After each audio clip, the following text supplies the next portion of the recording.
Welcome to the Creative AI Show. I am your co-host, Bryon Scott, and as you noticed, these episodes normally start out with the voice of Rosh, my esteemed partner in this show, and Rosh is not going to be with us today. He is out.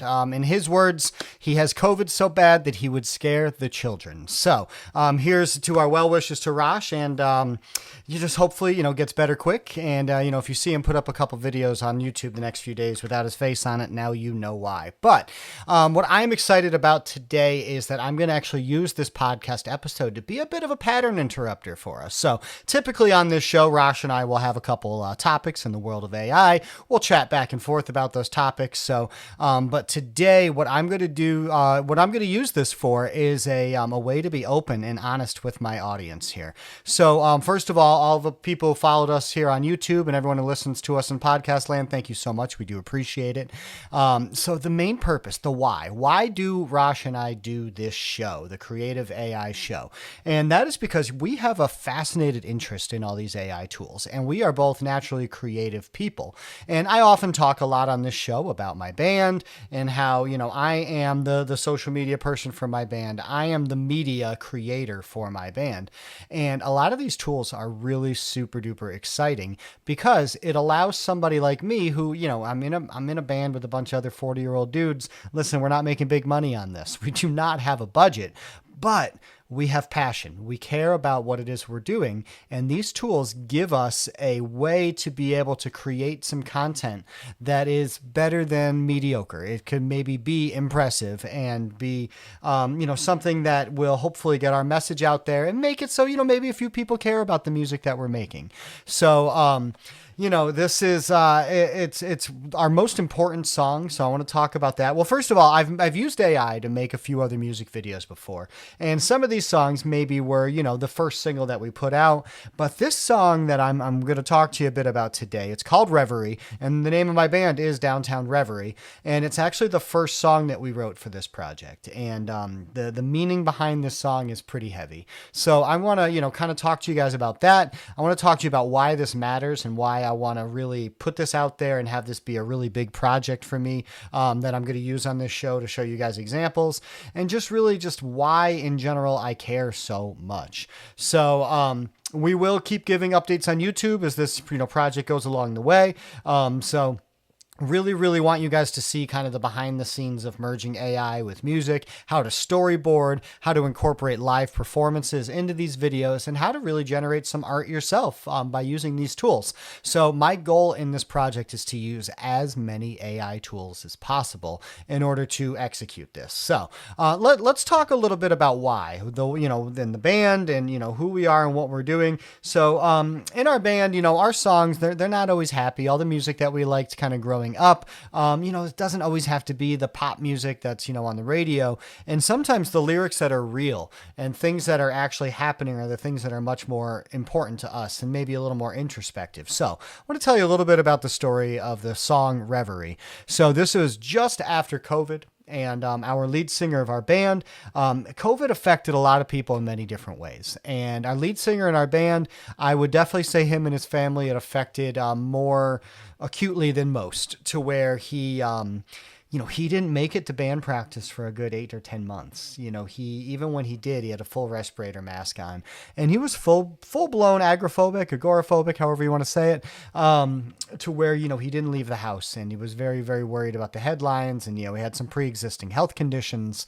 So, it was a really, I'd say, a dark time for him. And us as bandmates, we are more than just bandmates. We are, pretty much best friends. We're in a group chat, group text. We're chatting with each other every day. A lot of these guys in my band knew each other from high school. I'm a little newer to the area, but anyway, we're open. We're kind of a support group, for each other.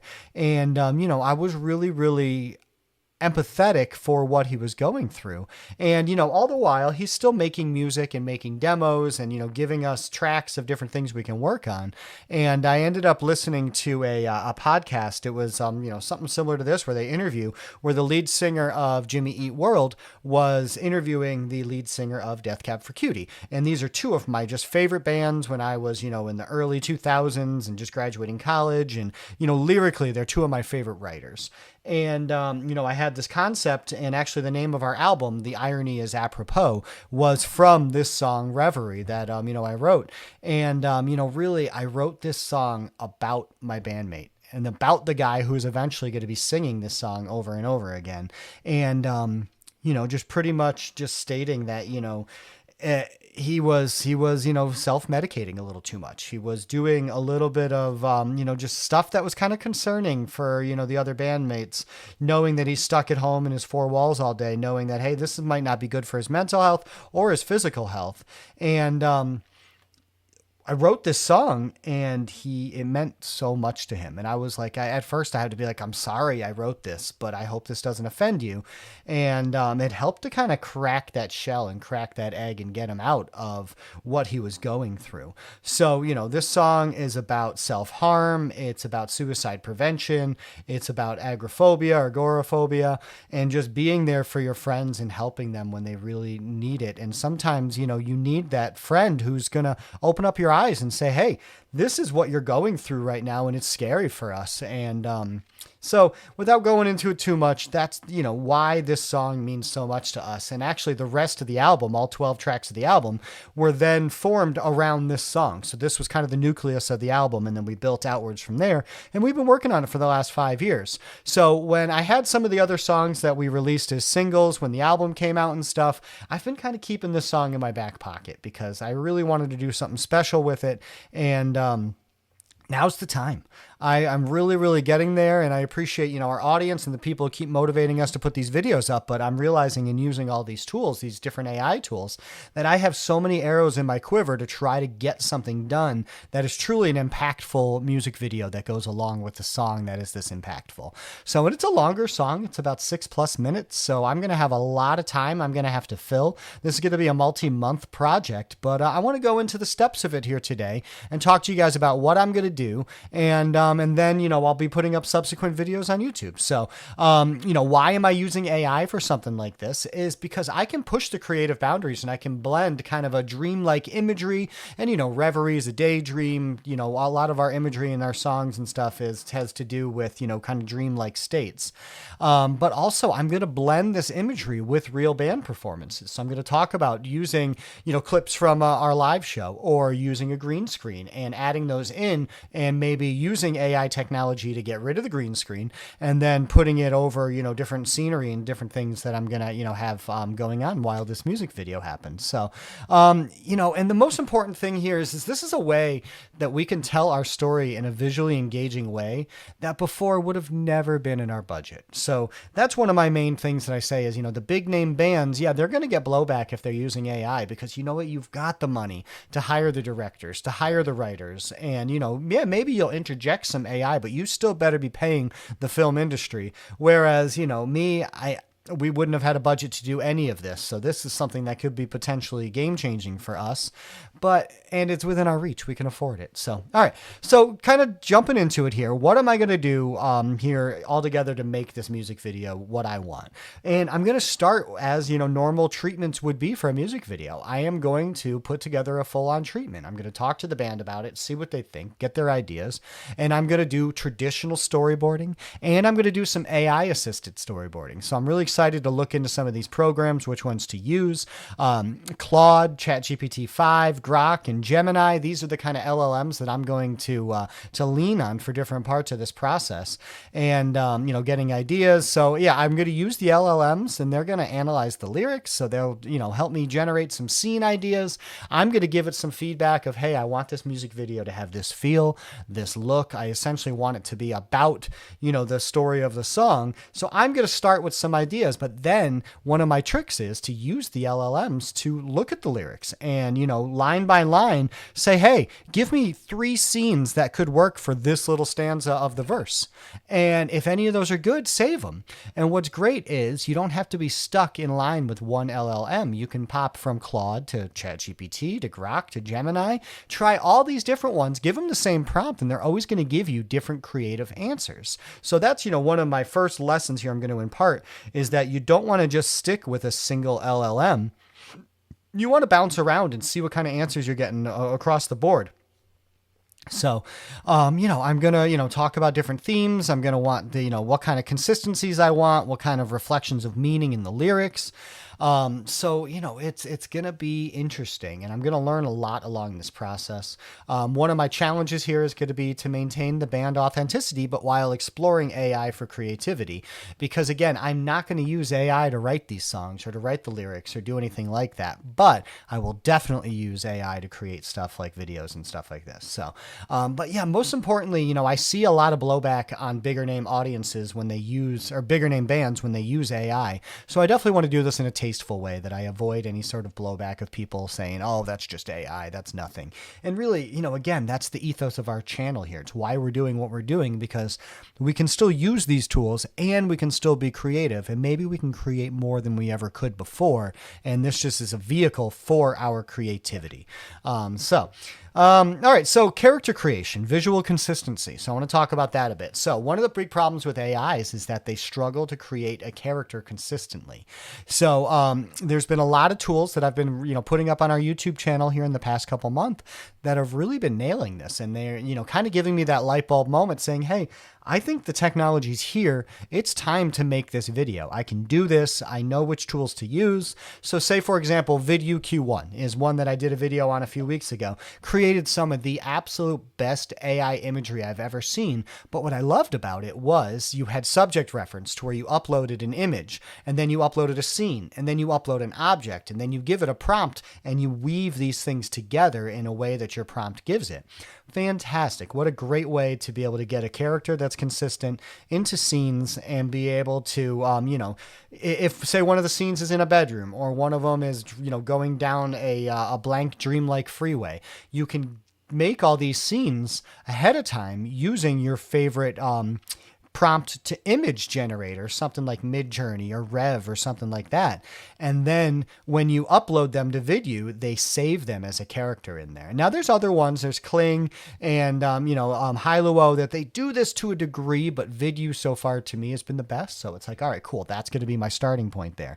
Now, one of the best ones of image to video would say be Google Veo frames, to where, say, if I do generate a couple scenes with this character and I don't want to use Video Q1, I can hop on over to Google Veo and make a few scenes with that one, where, I'm able to start with an image and then kind of go from there.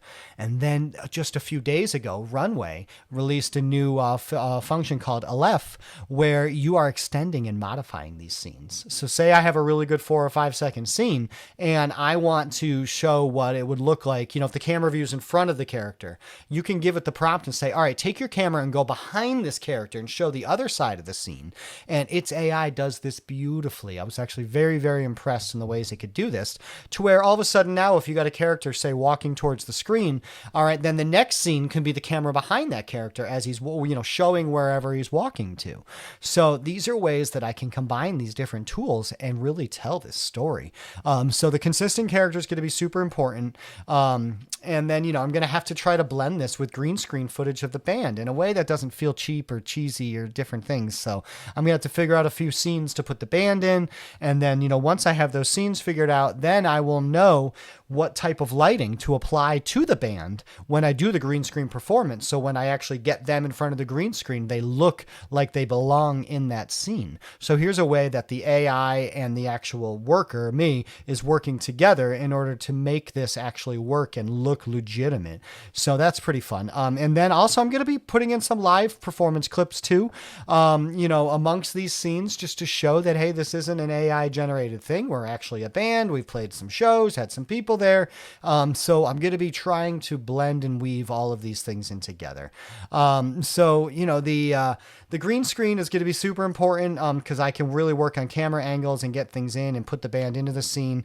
But then you've got to, worry about the authenticity and the cohesion of it all. So I'm really excited for how I'm going to try to pull this off. So I kind of want to let you know here my technical workflow of how I plan on pulling this off. And hopefully, in the next couple months, you guys can join me on this journey and see see how it is.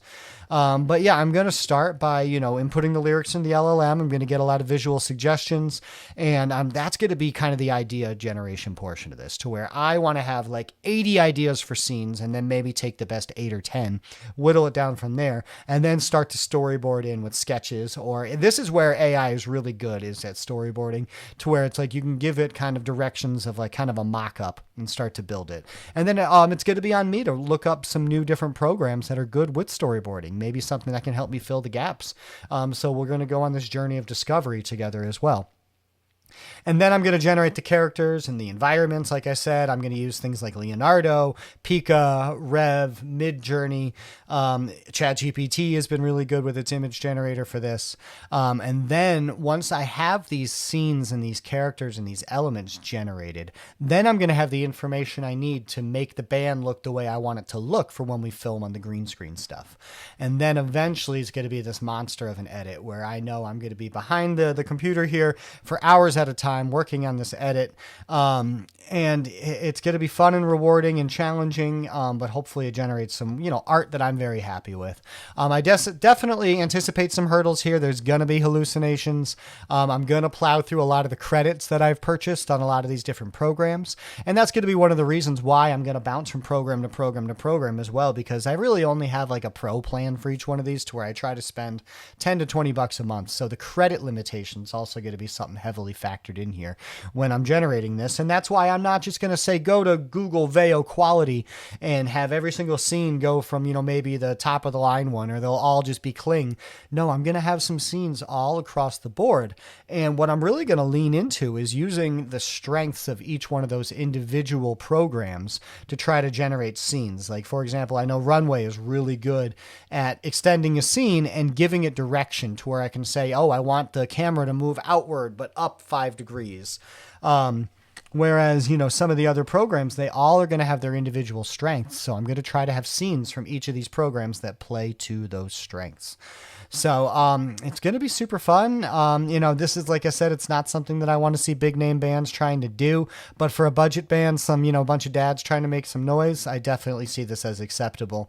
It's going to be an experiment. We're going to see how AI's role can be in real world music video production. So I hope some people really find this interesting. And at the end of the day, I just really hope that I generate a quality product that is indicative of the vision that's in my head. And, I've got an idea of the vision now, but the AI there is also going to step in and help me expound upon the idea of that vision, which oftentimes is the struggle. So, it's going to be a blending of human creativity, the machines that are doing the other work. So I'm really excited. It's going to be surreal. It's going to be tough. But what they say, what gets written gets done. Well, I think the modern day equivalent of that is what gets said gets done. So I'm saying it to the camera now. I am going to do this. It's going to be my fall project, and I really, really hope you guys leave me some comments if you're watching this on YouTube in the comments section. Otherwise, if you're listening to this on your favorite podcast platform, first of all, thank you from the bottom of our heart. We really appreciate anyone who takes any time to listen to this. But if you haven't gone in, if you're listening to this as a podcast, go to our YouTube channel, The Creative AI Show. Like and subscribe. We are showing you guys how to use these tools to create something like this, to where we're starting to build that mountain, and now I've got a goal here of really making something that's high quality and good. So yeah, if you haven't liked and subscribed yet, please do. Until then, we're just two creative guys talking AI.